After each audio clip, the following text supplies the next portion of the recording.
नमस्कार साथियों, आप सबका पुनः स्वागत है श्रद्धा एस्ट्रो ज्योतिष में। आज हम लोग कवर करने वाले हैं तुला लग्न के चतुर्थ भाव में मंगल क्या फल देते हैं, या तुला लग्न के मकर राशि में मंगल का फल। इससे पहले हम लोगों ने सूर्य चंद्रमा को भृगु सरल पद्धति के अनुसार कवर कर लिया है।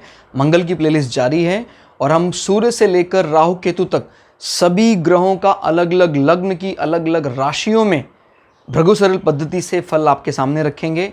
और हमारे चैनल का यही विज़न है कि ना सिर्फ पराशरी पद्धति से, जैमिनी पद्धति से, भृगु सरल पद्धति से, बल्कि आधुनिक जो कई ऐसे सिस्टम चल रहे हैं लाइक केपी एस्ट्रोलॉजी भी आपके सामने रखें, उनके गणित के सूत्र सामने रखें, किस प्रकार से वो निकाला जाता है। मेरा नाम है सनत कुमार वाजपेयी, 15 साल का अनुभव है मुझे साइंस एंड एस्ट्रोलॉजी में। हमारे बारे में और अधिक जानकारी के लिए आप सिंपली गूगल करें, सनत वाजपेयी लिखें, आपको हमारे बारे में कंप्लीट इन्फॉर्मेशन मिल जाएगी। तो आइए शुरुआत करते हैं तुला लग्न के चतुर्थ भाव में मंगल। अब चतुर्थ भाव यहाँ से जब एंटी क्लॉकवाइज गिनते हैं 1 2 3 4, तो एंटी क्लॉकवाइज गिनते हैं तो मंगल आता है चौथे स्थान में। चौथा भाव किसका कारक है? चौथा भाव हमारे माता के सुख का कारक है। क्लियर हो गया? यानी हमें माता से सुख मिलेगा। जीवन के सभी सुखों को हम चौथे भाव से देखते हैं। ठीक है, हमारे एजुकेशनल इंटरेस्ट, पढ़ाई में किस प्रकार का इंटरेस्ट है हमारा, कितना चीज़ें हम जानने वाले हैं, याद रखिएगा। ये हमारे एजुकेशन इंटरेस्ट और ये हमारा एजुकेशन सर्टिफिकेशन और विवेक शक्ति को बताता है, पंचम भाव। तो ज़्यादातर हम जो डिग्री सर्टिफिकेशन देखते हैं वो पंचम से देखते हैं। और डिग्री तो है हमारे पास, ज्ञान है या नहीं वो चतुर्थ भाव उसकी पुष्टि करता है। वाहन का सुख चतुर्थ भाव से देखते हैं, घर का सुख चतुर्थ भाव से देखते हैं। इसको मोक्षा का पहला स्टेप भी कहा जाता है।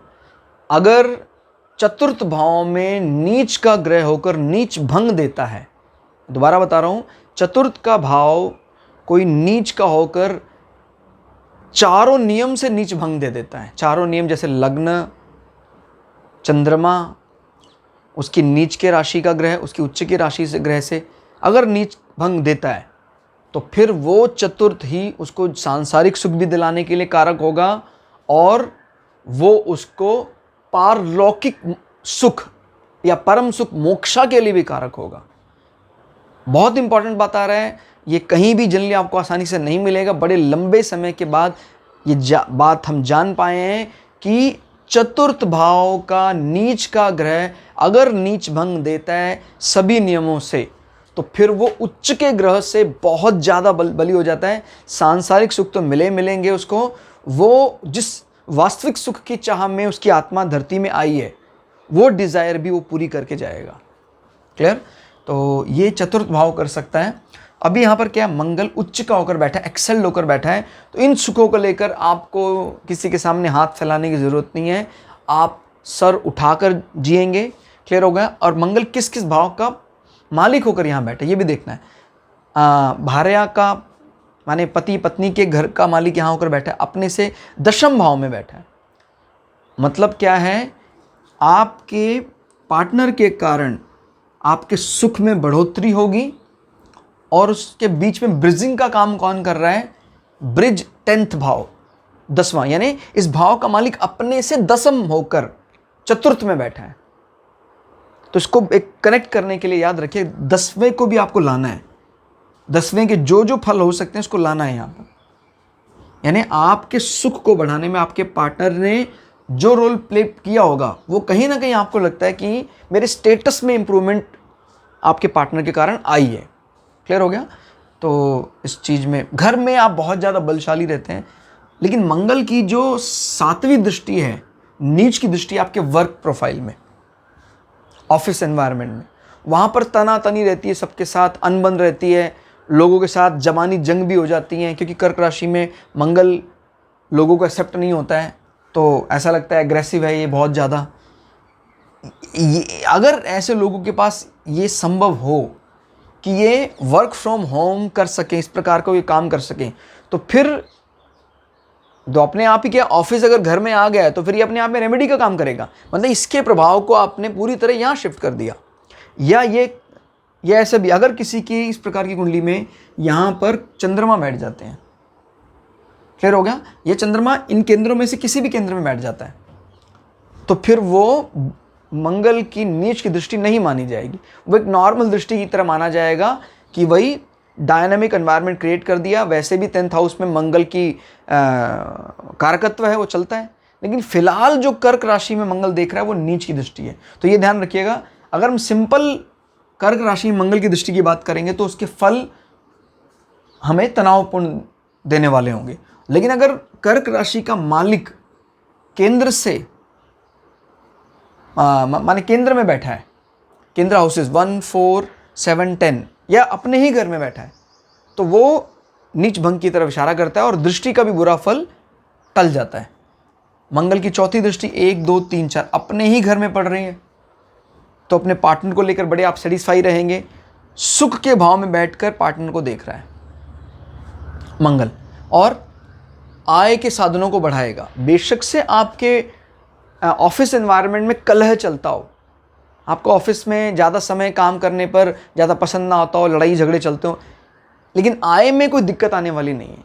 फिक्स समय पर आपको निश्चित आय हो रही है, क्योंकि इसका स्वामी सूर्य है और मंगल कमांडर इन चीफ यहाँ से अपनी 8वीं दृष्टि से इसकी बढ़ोतरी कर रहे हैं। और मंगल बहुत मजबूत अवस्था में बैठकर यहाँ देख रहे हैं। थोड़ी सी अभी जो चीज़ टिकी हुई है आय को लेकर, सूर्य की स्थिति और देख लीजिए सिर्फ। जैसे अगर मान लीजिए सूर्य एक्सेल्ड कर जाता और यहाँ बैठ जाता है, बल्ले बल्ले बहुत मजबूत कुंडली हो जाएगी। फिर आय तो कभी रुकेगी नहीं और आपको ज़िंदगी भर लगेगा मेरी आय से संबंध मेरे पार्टनर का है। और आप अपने आय में कभी भी आप बढ़ाना चाहेंगे, अपने पार्टनर को साथ रखिए, अपने बिजनेस में या इस प्रकार के कोई बैंक नेमिंग में साथ रखिए, उसका नाम ऐड करा दीजिए, तो आपको फ़ायदा होगा। क्लियर? तो ध्यान दें, आय भाव का संबंध अगर किसी भी तरह से इसके साथ बन जाता है तो क्लियर।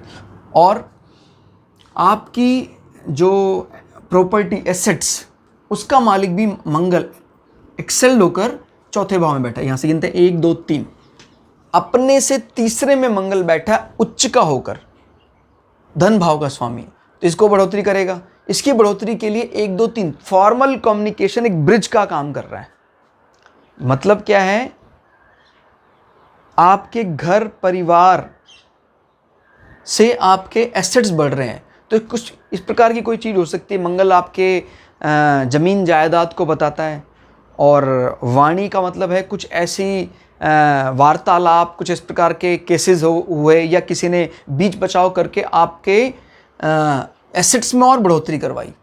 जिस मकान में आप रहते हो आपकी अच्छी प्रॉपर्टी, उसमें कोई दो राय नहीं है, ज़मीनी प्रॉपर्टी, और उसमें संवाद करने वाले लोग हमेशा आपको फ़ायदा देने वाले होंगे। भाई कुछ इस प्रकार के सुपरवाइज़र, रेंट लेने वाले लोग कम्युनिकेशन के ज़रिए आपको प्रॉपर्टी से निरंतर फ़ायदा दे रहे हैं।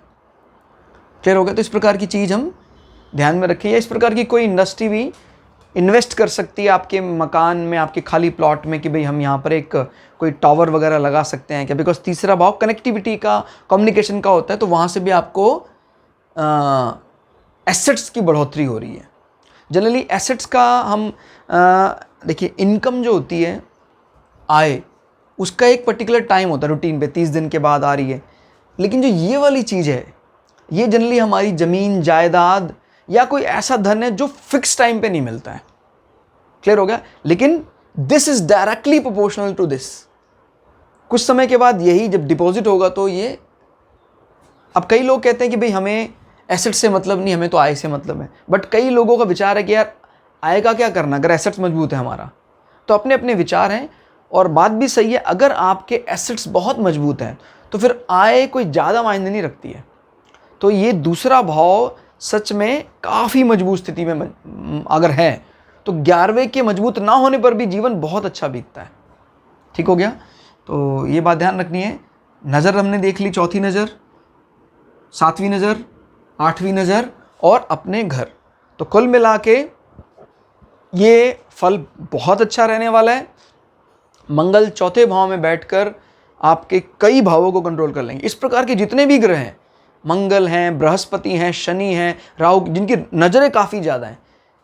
राहु केतु को तो चलो लॉर्डशिप नहीं मिली है राशियों की, लेकिन मंगल ने, बृहस्पति ने और शनि ने तो कमाल ही कर रखा है। कारण इनके पास 2-2 राशियां हैं और 3-3 दृष्टियां हैं।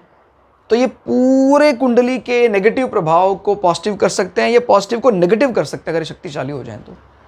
तो इनका एक्सेल्ड होना, इनका उच्च का होना या इनका नीच का होना काफ़ी ज़्यादा डिफरेंस क्रिएट कर सकता है। विक्ट्री, जीत की तरफ अग्रसर भी करवा सकता है और जीती जिताई जंग हरवा भी सकता है। क्लियर? तो दोस्तों, आपको क्लास कैसी लगी आप कमेंट करके हमें बताइएगा।